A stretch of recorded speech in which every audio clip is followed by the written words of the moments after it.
Fala galera, eu sou o Rafael e esse é o canal Que Honra Ser, nosso canal de conteúdo exclusivo do Vasco. Sejam todos muito bem-vindos ao nosso canal e antes de partir para as notícias do Vascão, notícias dessa tarde, início de semana aí, que promete muitas novidades, talvez nos tribunais também. Tem assunto de campo bola, o jogo do Vasco, as mexidas do Luxemburgo no time. Tem também assunto de dívida, que o Vasco conseguiu dar uma freada numa dívida de 8 milhões, uma vitória do Vasco na Justiça. Tem a situação do STF, do TJ aqui do Rio. Essa semana pode ser decisiva para o Vasco nos tribunais. Antes de partir para as notícias do vídeo, eu queria pedir, galera, se vocês puderem se inscrever no nosso canal, ativar o sininho de notificações. Quando vocês se inscrevem no canal e ativam o sininho, sempre que a gente lança um conteúdo novo, seja vídeo de notícias, a gente lança 2 vídeos diários de notícias, um às 6 da manhã, outro às 18 horas. A gente tem as lives de meio-dia, de segunda a sexta, obviamente sempre ao meio-dia, trazendo as notícias do momento, as notícias mais quentes ali do momento. A gente tem as transmissões dos jogos do Vascão, em parceria com a Gama Esportiva, a Rádio Gama Esportiva. Tem lives de entrevista, tem muito conteúdo no nosso canal, tem os vídeos de final de semana sempre ao meio-dia. E para você ficar por dentro, ser notificado, ficar por dentro dos assuntos do nosso canal, é claro, do Vasco, basta você se inscrever no canal e ativar o sininho de notificação. Se você já é inscrito no canal e não está chegando notificação, com certeza dá uma olhadinha, porque não deve estar ativado. Se vocês puderem também, galera, curtir o nosso vídeo, porque isso ajuda o YouTube a sugeri-lo para mais vascaínos, ajuda muito a gente aqui no canal e, é claro, a gente agradece.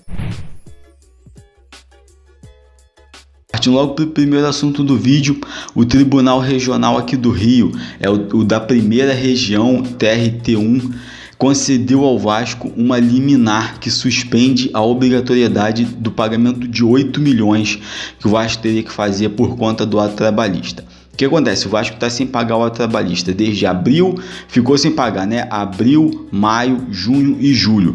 Por que o Vasco ficou sem pagar? O Vasco, por conta da pandemia, foi concedido aos clubes que desse uma parada nesse pagamento do ato trabalhista. Só que agora o governo tirou esse benefício, vamos dizer dessa forma. O governo retificou essa parada de pagamento, essa pausa no pagamento do ato trabalhista. E aí o Vasco estaria devendo 8 milhões e teria que pagar esses 8 milhões, caso contrário teria o risco de ser expulso do ato trabalhista.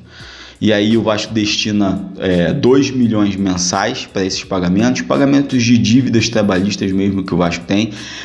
E aí, por conta disso, o Vasco poderia ser excluído do ato trabalhista. Então, foi uma boa vitória do Vasco na Justiça, a Justiça ter concedido essa liminar ao Vasco, que não obriga o Vasco agora, nesse momento, a pagar esses 8 milhões.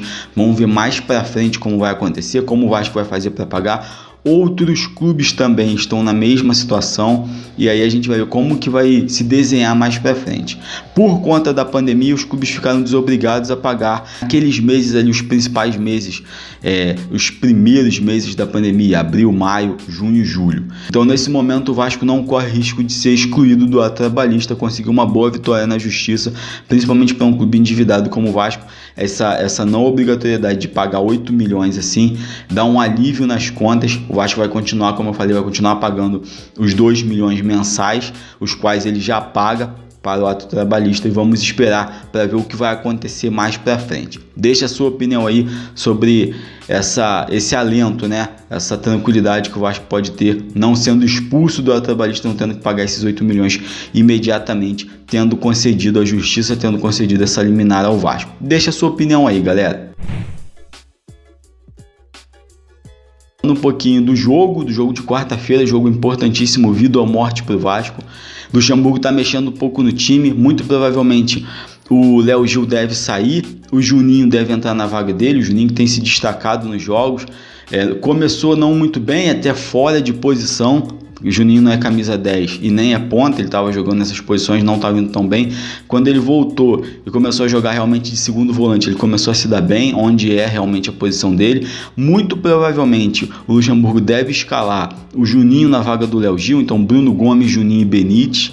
E na lateral direita tem o problema do Léo Matos não poder jogar, e aí ou vai colocar o Pikachu de lateral direito, ele mesmo já falou que prefere jogar na ponta direita, que não prefere jogar de lateral direito, tendo que voltar para marcar, ele não se sente bem jogando nessa posição. Ou tem o Caio Tenório. Eu prefiro na lateral direita o Caio Tenório, porque além de ser mais novo e ter mais velocidade, ele marca melhor, ele é melhor na defesa do que o Pikachu. E ele também se atira ao ataque, ele não tem medo de jogar. Eu preferia o Caio Tenório. Vamos ver o que o Luxemburgo vai fazer, como ele vai armar o time. Lembrando que é um jogo decisivo, é muito mais decisivo do que os próximos, porque é um adversário direto na luta contra o rebaixamento. Depois o Vasco pega o Internacional, pega o Corinthians também e fecha o campeonato jogando contra o Goiás. O Goiás praticamente já caiu. O Corinthians não luta para cair e o Internacional luta pelo título. Então o jogo decisivo, o mais decisivo de todos, é esse contra o Fortaleza, porque é um adversário direto na luta contra o rebaixamento. Infelizmente, vamos lembrar que o Vasco voltou para a zona de rebaixamento com a vitória do Sport sobre o Botafogo e o empate do Bahia com o Goiás, aquela vitória meio mandrake do Sport, aquele pênalti que para muitas pessoas não houve, não aconteceu o pênalti, porque o jogador do Botafogo estava com o braço colado ao corpo e infelizmente foi marcado esse pênalti. O Vasco já pediu a CBF que o árbitro de vídeo do jogo, desse próprio jogo aí, do jogo contra o Bahia também, não esteja mais nos jogos contra o Vasco, nos jogos do Vasco, né, contra, porque parece que ele está sendo contra o Vasco, mas não esteja presente mais nos jogos do Vasco, o Guarizo lá de São Paulo. E tomara que seja atendido esse pedido do Vasco, que ele não esteja mais presente nos jogos do Vasco e nem nos jogos de clubes que lutam com o Vasco contra o rebaixamento. Vamos ver o que vai acontecer, vamos ver como é que o Luxemburgo arma o time.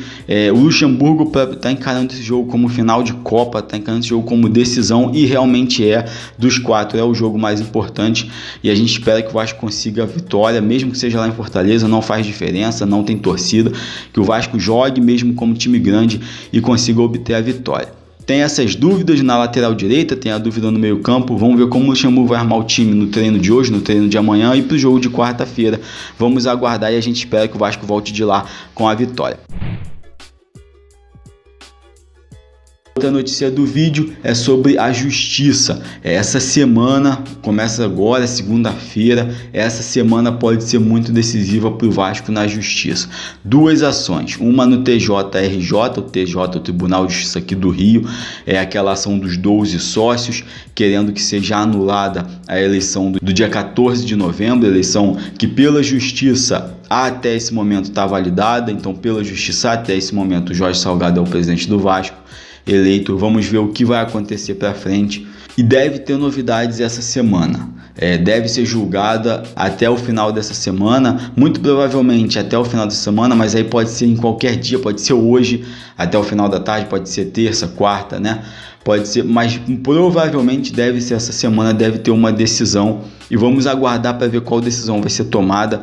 Lembrando que os sócios querem a anulação da eleição do dia 14 de novembro, consequentemente validar a eleição do dia 7, onde o Levenciano ganhou, teve mais votos, e aí daria Levenciano, se for concedido, o Levenciano passaria a ser o presidente do Vasco, eleito na eleição do dia 7, se ela for validada. Obviamente que se a eleição do dia 14 for invalidada, a eleição do dia 7 deve ser validada, a não ser que a justiça tome por ela mesma, proclamar, convocar eleições no Vasco, novas eleições, o que eu acho muito difícil. Uma eleição sendo anulada, a outra vai ser validada, muito provavelmente. Sendo anulada a eleição do dia 14, vai ser validada a eleição do dia 7.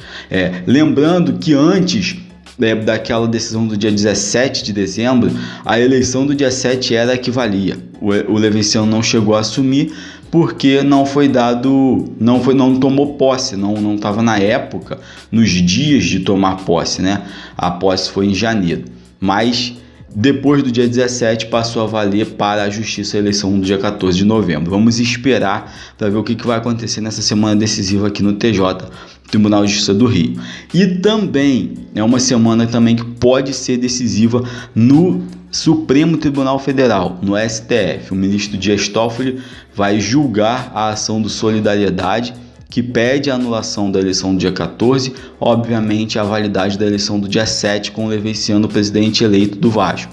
Ainda não foi julgada. A gente lembra aqui que alguns ministros do Supremo, principalmente o Dias Toffoli, a Rosa Weber, e o Dias Toffoli é o que vai julgar a ação, eles são a favor de, em agremiações, em instituições privadas, já deixaram claro isso, que a eleição não seja de forma online, que a eleição seja sempre de forma presencial. E isso está na ação, e o Estatuto do Vasco rege isso, né? O Estatuto do Vasco defende as eleições dessa forma. Vamos ver o que vai acontecer. Provavelmente essa semana uma decisão de um tribunal ou de outro deve acontecer, talvez pode acontecer dos dois, e aí a gente vai ficar sabendo de fato quem vai ser o presidente do Vasco mesmo. Eu acho que depois da decisão do STF não vai caber mais tentativas. Pode ser até que a outra parte tente alguma coisa, mas eu acho muito difícil que ganhe, que consiga êxito, porque é a Suprema Corte, depois dali não tem muito para onde correr, a não ser que vá para o colegiado dali mesmo, mas provavelmente deve ser a última decisão. O que pode ser decisivo a favor do Levenciano é essa visão do Dias Toffoli de preferir eleições presenciais. Isso pode contar muito a favor do Luiz Roberto Levenciano. Vamos aguardar essa semana, esses dias decisivos na justiça, para ver quem de fato vai ser o presidente eleito do Vasco. Deixe a sua opinião sobre esse assunto também. Galera, esse foi o vídeo da tarde do nosso Vascão, as notícias da nossa tarde. Não esquece de, se puder, curtir o vídeo, compartilhar, isso ajuda aqui demais o nosso canal. Um abração a todos, fiquem todos com Deus, saudações vascaínas e até o próximo vídeo.